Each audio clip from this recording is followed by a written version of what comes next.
So we have seen that we can control the I/O modules by reading and writing from their internal registers. So in here, what I want to show you is a robust way of doing just that. Okay, so we're gonna start by taking a look at this particular C code, and this particular C code does the following. So I will actually have a couple of things. I will define a variable of type integer, which is switches, and what I will be doing is I'll actually figure out the input from the switches and store it in it. So basically, I'll be utilizing the general purpose input, which connected to switches. I'm gonna take that value in here and I'm gonna store it in the variable switch so that the processor can actually do something useful with the value that is inputted on the switches.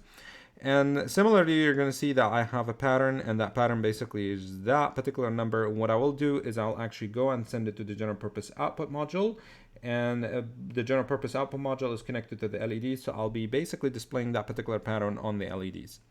And the way we do it is pretty simple. So if you take a look at that, we're going to be using pointers to reach addresses. So in here, what I did is I calculated the base address for the general purpose output module and the general purpose input module. As you can see these numbers. And in both cases, what you're going to see is it turns out the first register in each of the modules is what we're interested in and nothing else. For the switches, you're going to see whatever you put on the switches will be in the first register in that GPI module, and whatever you put on this first register will be reflected on the LEDs. And of course, each register is 32-bit, but we're only using half of it, but that's okay. So our ultimate goal really is actually to take this code in here and figure out what it does and maybe try to improve it. So let's figure out what this is happening in here. This particular operator in here, what we call a dereferencing operator, it follows this particular address and figure out what's stored in it. What is this address? Well, this is the address for the GPU input address. So what I'm doing is I'm going to say, hey, follow this arrow. What is it pointing to? It's pointing to this particular register file and read it. So it's going to read its value, which is basically the values stored in switches, and I'm just going to store it in the variable SW. And SW can now the processor can actually interact with the system and do whatever it is based on that value.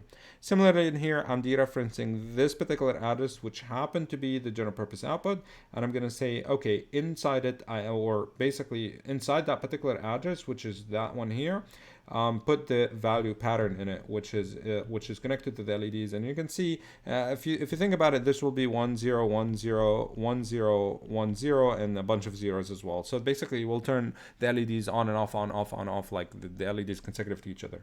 So that's simple enough. However, as it turns out that these particular numbers in here, it's very prone to error and it's really tedious to do. Chances are you might calculate these base addresses correctly, but you might not copy them correctly in here. You have some data mismatch between the pointers and the non-pointers, and you can get some issues in here.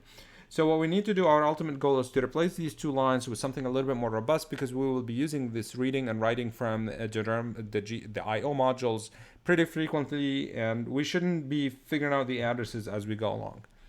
Okay.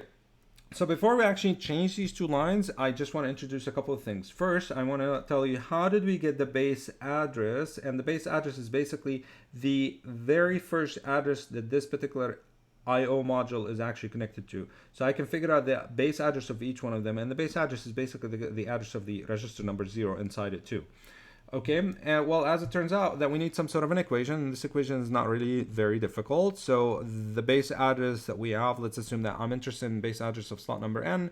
So as you can see in here, I have a bunch of slots in here. So I have 0, 1, 2, and 3. So let's focus on the slot number 3 for now, which is the general purpose input. So I should end up with this particular number. Okay, so as it turns out that it's really simple. You use this equation, and this equation tells you, okay, well, in order for you to figure out the base address of slot n, what you really need to do is figure out the bridge base address. What is the bridge base address? Remember, the processor sits in here. It communicates with the rest of the system through a bridge, and the bridge is connected to the MMIO controller. So as it turns out, you need to know where this bridge is connected, because the processor sees the whole system based on the address where the bridge is connected. So the first thing we need to do is figure out where the bridge is, and you're going to see later that this bridge is going to be fixed in this particular location in here. We're going to store it as a constant somewhere in our header files. So we're going to place this in here. You can place that value in here. And now which slot location we're interested in? Well, we're interested in location 3. This is basically what you say in here. Then you have to multiply by 32 times 4. So this is actually where the meat of the equation is, and it's pretty simple.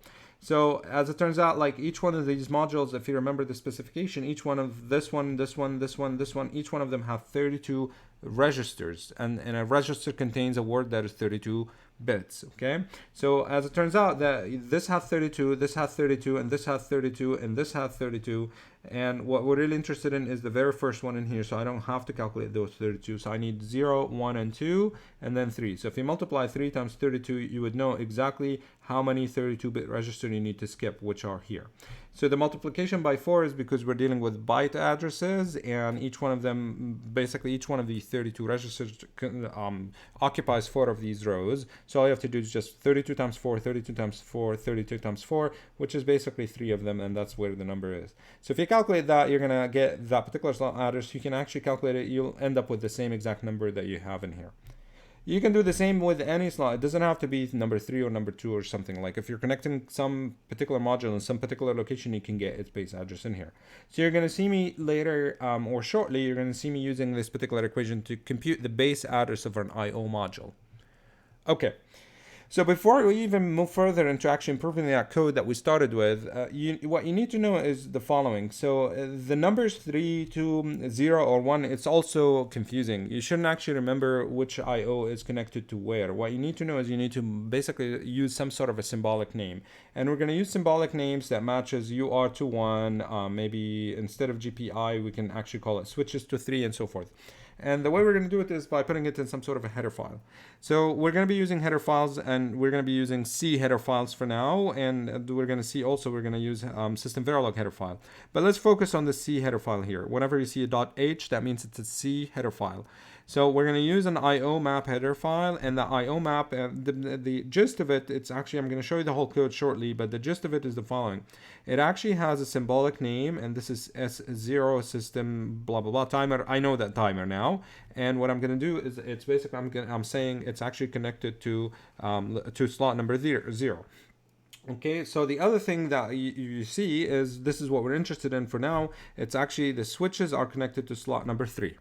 Okay, so what I'm doing in here is instead of like using n equals 0, 1, 2, 3, you're going to see me in the code. Instead of using 0, 1, 2, 3, I'm going to use the symbolic name for it because it's a little bit easier and more robust to do that. So you don't have to remember it. All you have to do is just open that header file and just utilize this name. And later on, if you need to change where it's connected, let's assume that you don't want these switches connected to number 3, you want it connected to number, for example, 7, you can easily do this. But because you can easily do this in the header file, but you don't have to change your actual code because your actual code uses the symbolic name in here. Okay, so because we're dealing with hardware and we're designing the hardware ourselves, you should also figure out where that hardware is connected. And what we're going to be doing is on the hardware side, on the system Verilog side, we're going to have another SVH, which is system Verilog header file, and it's pretty much reflect exactly what you see in the C code. They have to match. Okay, so for example, if both of them is connected to 3, like if this is connected to 3, this has to be connected to 3 as well. And the difference you're going to see is instead of using this hashtag, we have this tilde here. Okay. All right, so that header file would contain, it's called an IO map, okay? And wherever you see it, it's actually the name of the author of the book we're actually basing this course upon. Okay, but IO map just tells me the IO map. Okay, so that's great. Let's see the content of the rest of the file. So this is what we've seen in both files in here. So I'm showing you the header file for the system Verilog. Let's focus on the C file first. You can see this is what I showed you in here. This is the actual map. Okay, and you see that the file actually contains a bunch of other information. For example, it has the bridge base. The bridge base, we use it in the calculation, and as it turns out, you can connect the bridge wherever you want. But for the microblaze, we're just going to connect it in here. It's just a convention we're gonna utilize. The next thing we're gonna actually utilize is a system frequency. We're gonna have to keep the system frequency, which is the 100 megahertz. We're just gonna store it in here. We're gonna be using it in developing other drivers and whatnot. For example, when we deal with the timer, we need to know the system frequency to know what time and how much time has passed. So we're gonna say, hey, we're using the 100 megahertz. So you're going to see in here, if you move in here, you're going to see that basically the same exact information appear in the system Verilog side, which is, this is the hardware side. You're going to see this when we develop the HDL. This is when we're developing drivers and application. We're going to be dealing with that. The rest of the information is pretty much exactly the same thing. Instead of the hashtag, we have it tilde in here. So you can see that in both cases as well, I have these particular lines in here or these ones in here. And the purpose of these is just to guarantee that this particular header file does not get imported more than once. So sometimes you import a header file and it imports another header file and it imports another header file. And it just happened that this particular header file is actually also importing this one in here. So what's happening is you'll be like basically recursively in importing header files from each other. So these two lines in here just guarantee that you're only importing or including that header file just once. These lines in here and to here, you're going to see that we're actually writing C++ code, and what I'm doing in here, I'm forcing that part to be written in C, or the compiler is going to treat it as if it's C++ code, but the compiler would know that this is actually just C code. It's not C++ code in here. Okay, so that's good. Before we go back to the code, you need to know that an integer is a data type that you've used. You've also used long and long and unsigned long and so forth. All of these are integer types, and the difference between them is the sizes. But as it turns out, that C does not have a standard for how many bits is an integer. It could be in certain systems, it could be 16, in other it could be 32. In embedded systems, that might create some issues. So what we do is we actually use very specific data types for integers. And at C, as it turns out, that C provides us with a header file that is called int types. And these int types actually tells me how many bits is an integer that you want to use. So if you want to use a 32-bit integer, you're going to have to use one of these two in here. And the difference between them is this is one is unsigned. Well, one is signed and the other one is unsigned. So depending whether you deal with it as an unsigned integer or a signed integer. If you need to do something with a 16-bit, you actually take one of these. A 64-bit, you're going to take one of these. And you're going to see that most likely we're going to be using these in here or these, depending on what type of situation we have. But for today, we're going to be using the 32-bit because we know our register is 32-bit. Okay. So going back to the code that we're interested in, so if going through it, you're going to see that we have a switch that is actually reading. So basically here we're reading the value from the switch all the way to the processor, and the other one is here with the pattern is actually the processor is writing some sort of a pattern that will be displayed on the LED. So what we're going to be doing is we can deal with them together at the same time, but what we're going to be doing is we're just going to focus on the reading part, which is basically reading the switches. So we're going to go in here and I'm going to show you these two in here. And again, our ultimate goal is to improve this. So I don't want to basically put that. This doesn't make sense because what if I connected the switches to some other location as opposed, like basically not in location 3, in location 50, for example. So I'm introducing some changes in here. So the changes you're going to see are all in red between the slides so that you get to see what I'm doing in here. So first change I'm going to do is I'm going to add this particular overcasting in here. So what I'm doing is I'm actually typecasting, sorry. So I'm doing a typecasting. I'm going to make sure that this particular address in here is actually an address to a pointer of type unsigned integer 32-bit because my processor and the registers I'm dealing with are 32-bit. The word volatile in here actually tells the compiler do not optimize in here. As it turns out, because these switches or actually the actual switches on the board is actually changing whatever is in this register. That means the processor is not changing it. Generally speaking, whenever we deal with memory, the processor is the one that changes these memory. So what volatile tells it tells the compiler that the processor might not know that these changes has happened. So do not optimize in here. Do not cache things around. Just keep reading it whenever I'm reading it. Sometimes the compiler actually tried to optimize to make things a little bit faster. So I'm just basically instructing it not to optimize or do anything here. Okay, so this is the first change. And then next, what we need to do is, well, that particular address was really annoying. So why don't we change it with the equation that we've seen? And that basically equation is the base address of the switches. Frankly speaking, it's not only the base address, is also, the base address is here and I'm going to store it in a constant, but I'm also interested in the offset within the register. So the IO module that we have, which is the GPI, what it technically has different registers inside it. As it turns out, we're interested in the first one in here, and that's the only one we're using for the general purpose input. Other IOs might utilize all the registers. This one just utilizes a single register. Frankly speaking, it's only half a register because I only have 16 switches, so I'm just going to store the values of these switches in the lower half here. But anyway, what this tells me is, okay, so you're going to take the base address of that particular module, and which currently is stored in here. I'm not using that equation yet. And what you need to do is you need to figure out which of the register you're reading. Are you reading register 0, register 1, register 2, register 3? And all you have to do is multiply by 4. And the reason why I multiply by 4 because each one of these registers is stored in 4 rows, and we're dealing with an address of 16 of 32 bits, and each one of them is stored in 4 different locations. Okay, so this particular change in here tells me within the GP input or GP output or any I/O modules, which register you're actually interested in. I'm interested in this particular case. I'm interested in the very first one in here, which is the very first one. Okay. Now what we need to do is we need to make this particular equation a little bit easier, because if I'm an application developer, I shouldn't actually remember this here. All I should remember is the following. Here's my base and here's the offset that I'm interested in. Please read that value in it. So what we're going to be doing is we're going to introduce a C macro. A macro is something that it's not a function as per se. The way it operates in C is different than functions. Look up the difference between macros and function. But what you need to know for now is basically I'm taking that particular equation that used to be here and I'm putting it in a macro. And the reason why is because we're going to be doing this I/O read for different modules. So I don't have to write this equation over and over again in all 64 modules that I have. All I'm going to do is I'm just going to do an I/O read. I'm going to give it the base address of the I/O module I'm interested in, and which of its internal register I'm interested in reading, and that's basically it. So that switch base address in here, and that basically I'm reading register number 0, and it will basically return that value and put it in the switch in here. Okay, and of course the typecasting is also included in here for convenience. So next, what we need to do is we need to change this here to make it a little bit more robust. You shouldn't compute this by hand. So what we need to do is we need to do a few things in here. So you're going to see that the base address is now mutal. I'm introducing another macro, and this macro tells me, give me the slot address or the base address for this particular slot, which is in here. It's actually the GP input. So what I'm going to do is I'm going to tell it, okay, you have the bridge base, which is included in the I/O map, if you remember, and you have S3 switch now, which I know it's connected to 3, but you don't have to because you can change it to 7 if you choose to.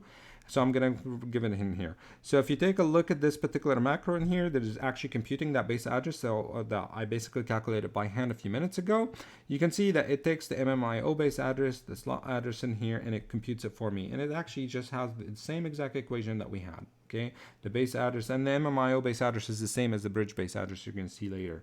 And you just basically compute it. So as an application developer, what you need to know is the following. You probably will only include these particular lines in here, okay, and you're not going to include any of the ones at the top. Of course, you're going to include the include in here because it includes all the information. So what you need to know is now my code, and specifically this part, is a lot more robust. I don't have these weird numbers and the pointers and whatnot. I'm interested in reading, and here's the base address of the module I'm interested in, and I'm interested in reading its very first register, and the value it will return will be stored in switch or SW, and my processor now can read the value of the switches. So the next step is actually to hide these particular macros in a different header file, and you can see that we're going to be hiding the header file. So yeah, we're going to hide those macros indifferently, but just as a reminder, what we have is I just want to remember the bridge bases in here, and the S0, S1, S2, and 3 are actually in the I/O map. Okay. Good. So the writing is very similar. So you can see that in the writing, I have, instead of like now reading, I have a writing, and the way we improve it is very similar. So you can see that those 2 lines of code became these, and it's basically, this is the pattern I'm interested in displaying. So I'm going to keep it as a number because this is what I want the LEDs to display. But the difference now, I have an I/O write. I'm going to give it the base address of the GP output base, the data register, which is also going to be 0, and the pattern. Okay, and the pattern is actually what I want to write. So the other one, so I have an I/O read and an I/O write. So an I/O write is actually in here. You can read it on your own. It's really not that difficult. It's pretty much the same as the I/O read. You provide it with a base address and an offset. Instead of returning a value, you're actually storing that value. This is why equals data means. And the slot address actually number is exactly the same as before. This macro is exactly the same as the I/O read. So now next we go to that improvement that I mentioned a couple of minutes ago, which is basically, let's take these in here and make it into a header file. So that header file would be an I/O read and write, and you can see that it actually contains the I/O read, the I/O write, and actually the get slot number. So now all you have to do as an end user is actually include that header file as well. So as a summary of the robust register access, we have introduced a bunch of header files. So the first one is actually the IO map. This actually contains that GP input is connected to switch number 3, GP output is connected to module number or slot number 2, and so forth, and it will actually contain up to 64 of them.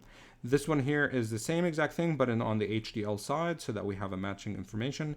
We are including int types just to make sure that we're utilizing exactly integer of certain very specific task or very specific size. And in here, actually, it contains the macros to read, write, and actually get the slot number.